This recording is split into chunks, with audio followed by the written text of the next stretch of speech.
At gagawa na naman nga tayo ng isang pangmalakasan nga natin magiging baon at hapunan. Siyempre magagawa nga rin tayo ng gulay para naman hindi puro manok ang ating inuulam. Diyos ko po, Rogon eh. Baka nga tayo ay magkapakpak na.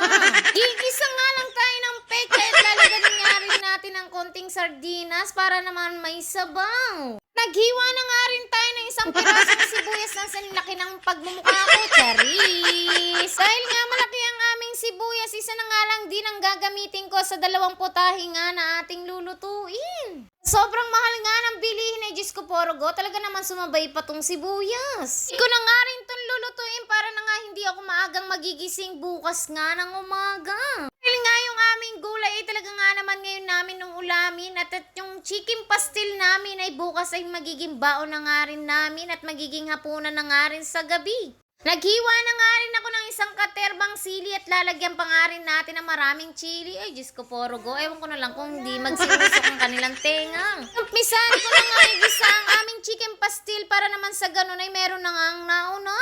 Sa butter ko na nga lang din siya ginisa dahil mamaya ay puro nga mantika ang mangyayari sa kanya. Dito ko na nga pinakarami-rami ang ginawa kong sibuyas para naman mas marami ang mampalasa. At dahil ginisa ko na nga dito, sisimulan ko na nga rin igisa ang aming gulay para naman 2 na ang sabay maluto. Nagbabrown nga natin yung sibuyas sa kabila. Siyempre, pagbabrown na nga rin natin yung sibuyas dito at madali-dali nga lang tong lutuin. Pagkatapos natin igisa, nilagay ko na nga ang 2 sardinas. Diyos ko porogo, kanyaman pang ulam. Ito talagang pang ulam na talaga nga naman masasabi mong pangmasa pero nga masarap. Diyos ko porogo, favorite ko nga to. Ginawa ko nga pampalasa at nilagay ko nga sa kanya ang patis para naman mas malamnam. At pagkayari ko nga igisa, Diyos ko porogo, nilagay ko na yung paka-green na pechay. Ito talaga yung mga ulam na mabilisan lang talaga niluluto, Diyos ko porogo, talagang mangyaman la rin. Talagang naglagay pa nga tayo ng konting sabaw para naman mas makain ng aming baby shark. Pinek ko na nga rin kung pwede na nga rin ilagay yung ating chicken pastil nga dito sa ating ginigisang butter, Diyos ko porogo, pwede na nga palang ilagay.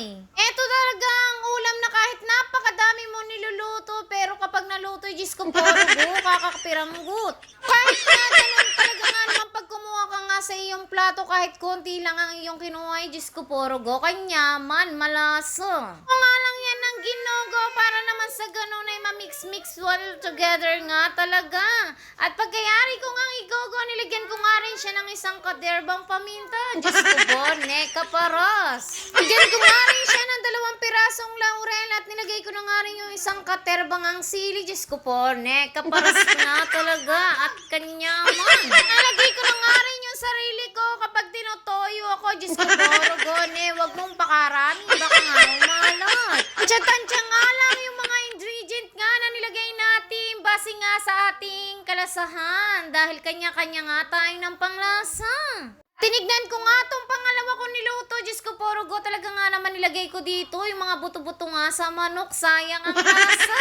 Di ko nga alam kung ano ang lalabas pero sana nga ay maging masarap dahil dito nga ay malasang-malasa na nga ito. Dahil nga malapit na nga siyang maluto, nilagyan ko siya ng mama chicken kita at ginogo ko nga lang ng ginogo. Igogo mo, igogo mo, igogo mo. Tingin ko naman sa kabilang niluluto ko ay talaga nga malapit na nga siya maging chicken pastil. At umihiling nga siya, nalagyan siya ng mantika. Diyos ko porogo, puro chili oil ang pinaglalagay ko.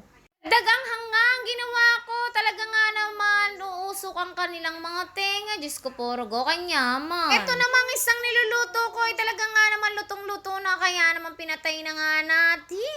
At eto na nga ang ating final. Nilagyan ko na nga rin siya ng magic sarap para naman mas sumarap. Diyos ko porogo, nakakatakam nga ang kumain.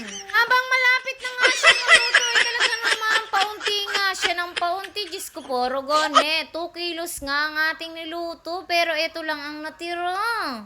Bye-bye! Thank you for watching!